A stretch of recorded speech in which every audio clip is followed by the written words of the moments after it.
I noticed when you're asking about Caitlin a lot, you bring up other rookies as well. No league's ever about one player. That player could get hurt or whatever. So I think it's just to give recognition that in sports, people watch for compelling content and rivalries. This isn't just a sports story. It's a warning: arrogance, poor leadership, and one catastrophic mistake can collapse an empire before it ever had the chance to truly rise. I've seen a company fumble the bag so hard, like the WNBA fumbled Caitlin Clark. It sucks that so much of it was riddled with so much drama. The WNBA had the golden ticket in its hands, a generational star who was more than just a player. Caitlin Clark wasn't simply scoring points, she was a cultural phenomenon, a movement, the spark who pulled millions of new fans into women's basketball almost overnight. For a league that had spent nearly 3 decades clawing for mainstream relevance, this should have been its crowning moment, the breakthrough that finally cemented its place. Instead of embracing her as the face who could rewrite the league's future, the WNBA fumbled the moment. Rather than celebrating her impact, they treated her as disposable. The result? A blunder so big it could cast a shadow over the league for years. What began as a fairy tale has become open warfare. Clark isn't firing off angry tweets or making dramatic statements, she's using something more powerful: leverage. Rival leagues, billionaire investors, and even celebrities outside of sports have noticed what the WNBA refuses to admit: Caitlin Clark is bigger than the league itself. From the start, her rise felt different. She wasn't just another one pick, she was a cultural turning point. Every college game became an event, ratings surged, kids were mimicking her deep threes, and by draft night, she was already a superstar. When Indiana selected her, tickets sold out in hours, resale prices tripled, and arenas filled with fans who had never watched the WNBA before. Broadcasts featuring her shattered ratings records. Attendance soared. Merchandise sold out.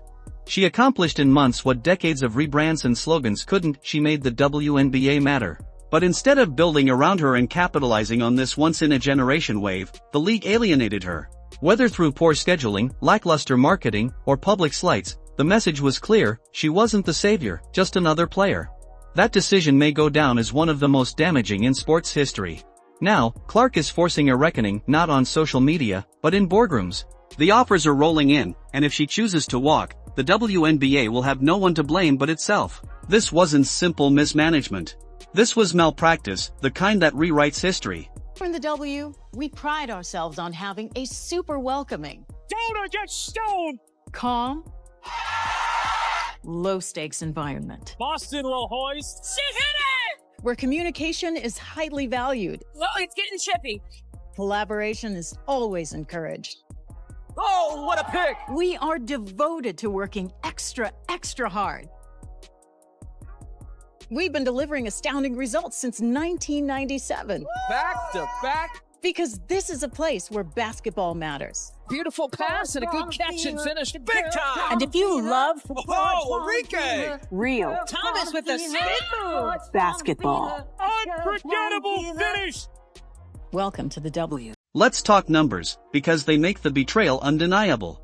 Caitlin Clark didn't just boost Indiana Fever attendance, she rewrote history. By season's end, the Fever had drawn over 200,000 fans, more than any team in league history. 200,000 butts in seats isn't growth, it's a revolution. National TV viewership surged 21%, shattering every projection.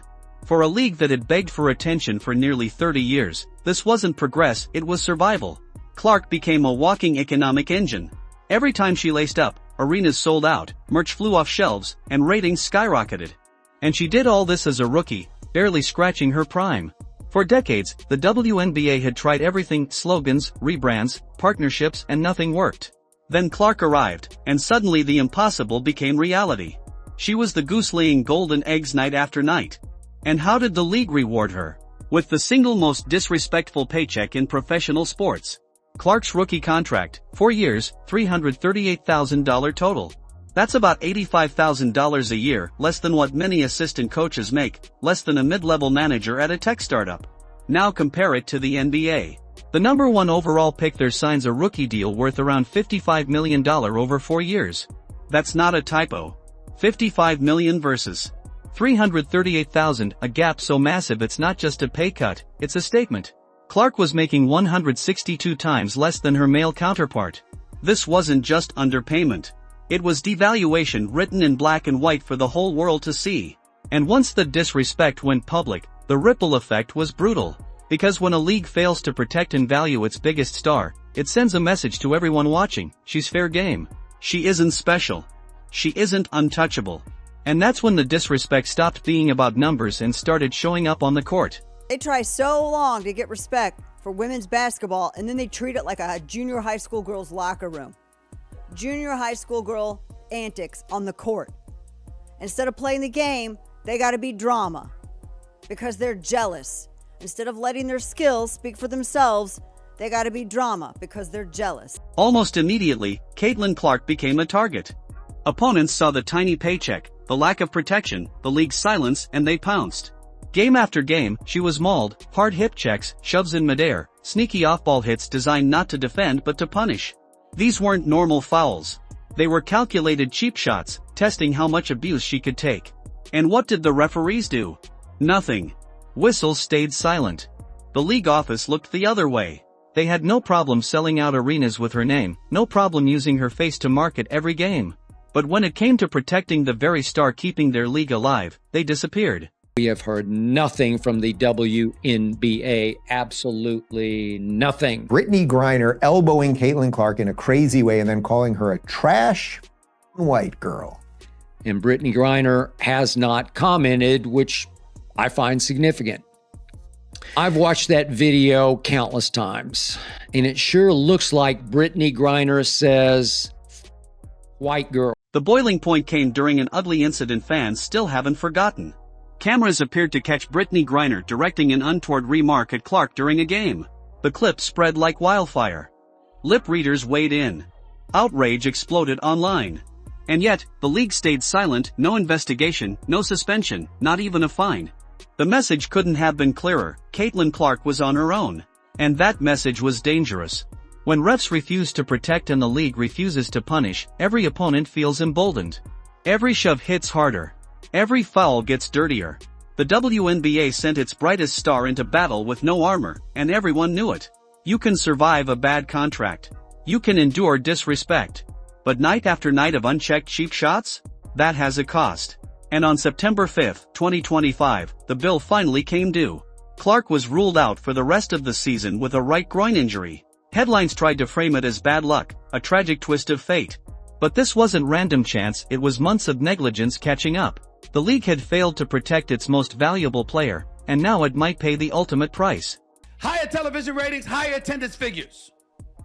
Ladies and gentlemen, that doesn't come courtesy of a league. It comes courtesy of the players that play in the league. And in her case, she was the most popular, which means she could have helped your bottom line, which means you should have seen that from day one and maximized it. But you didn't do it. Think back to Caitlin Clark's first 2 seasons: the hip checks with extra intent, the elbows in traffic, the shoves midair, the subtle but punishing off-ball shots. Game after game, the abuse piled up while referees swallowed their whistles and league executives hid behind silence. Her body finally broke. Not because she was fragile, but because the system designed to protect her failed completely. This wasn't bad luck. It was the inevitable result of negligence. And when Clark went down, the WNBA didn't just lose its brightest star, it exposed itself as incapable of protecting the very player who saved it from irrelevance. But this is where the story pivots. As Clark sat sidelined, rehabbing injuries the league allowed to accumulate, others were watching. Rival leagues, billionaire investors, entrepreneurs, they saw the WNBA's golden goose battered and unprotected. They weren't vultures. They were visionaries. Then came the call. Unrivaled, the new 3-on-3 league founded by Brianna Stewart and Nafisa Collier made its move. With coaching legend Gino Auriemma tied to its vision, they didn't see Clark as a cost to contain. They saw her as the cornerstone. Their offer was staggering. Over $1 million per year plus something far more important: equity in the league itself. This wasn't just a paycheck. This was ownership, influence, legacy. For the first time, Clark wasn't being treated like just another rookie contract. She was being treated like a partner, someone capable of shaping the future, not just dribbling inside of it. What the WNBA thought was her lowest moment became the spark for her greatest leverage. The injury didn't weaken her, it exposed them. And now, the balance of power has shifted. And everybody talking about other WNBA players not being appreciated. Nobody insulted them. Nobody dismissed their contribution. We were simply saying, despite the contributions for years and years and years, a lot of people didn't care. Fair or not, until Caitlin Clark came along. And that alone was already more respect than the WNBA had shown Caitlin Clark since day one. The brilliance of Unrivaled's proposal wasn't just the $1 million figure, it was the message. They weren't saying, "We'll pay you to play." They were saying, "We'll invest in you as the face of the future." That changed everything. It proved what fans had been screaming all season. Caitlin Clark wasn't just another star, she was the league. And if the WNBA wouldn't treat her that way, someone else would. But Unrivaled's deal was just the appetizer. The main course came from an unexpected source, someone outside the basketball establishment, a cultural icon who had built an empire on disruption. Just when it seemed the story couldn't get worse for the WNBA, Ice Cube entered the chat. At first, people dismissed the rumors. Cube's Big Three league paying Caitlin Clark millions for a short-term deal sounded like clickbait. Some fans called it a publicity stunt. But then the numbers came out and they were undeniable. The official offer, $15 million. Not for 4 years. Not for 40 games. For one 10-week stretch of basketball. Pause and let that sink in. The WNBA locked Clark into a 4-year rookie contract worth just $338,000 total, roughly $85,000 per year, while Ice Cube walked in and said, "How about $15 million for 10 weeks? That wasn't a negotiation. That was a public shaming. It was Cube standing on a rooftop with a bullhorn yelling, "The WNBA has no idea what its most valuable asset is worth." This wasn't just about Clark's bank account. It was about optics. The Big Three didn't just outbid the WNBA, they exposed it. They proved a rapper-turned-businessman understood Caitlin Clark's value better than the league built on her back. That $15 million figure didn't just dwarf her paycheck, it obliterated it. Overnight, the narrative flipped. The WNBA wasn't protecting Clark. They weren't empowering her. They were undercutting her. And now the receipts were public for everyone to see. This wasn't a simple contract dispute. This was revenge written in dollar signs. Revenge on a league that thought it could pay pennies while cashing in on her image. And suddenly, the power dynamic shifted forever. For months, WNBA executives had operated under a dangerous illusion. They believed Clark was trapped, bound by her rookie deal, forced to play along while they squeezed every ounce of value from her name. But Ice Cube's $15 million bombshell shattered that illusion. That number wasn't just about money. It was a declaration of independence. It validated everything fans had said since day one. Caitlin Clark's worth dwarfed the WNBA's imagination. She wasn't a 6-figure player. She wasn't even a 7-figure player. She was an 8-figure superstar. Drop your thoughts in the comments. Hit like, subscribe, and turn on notifications so you never miss the next story.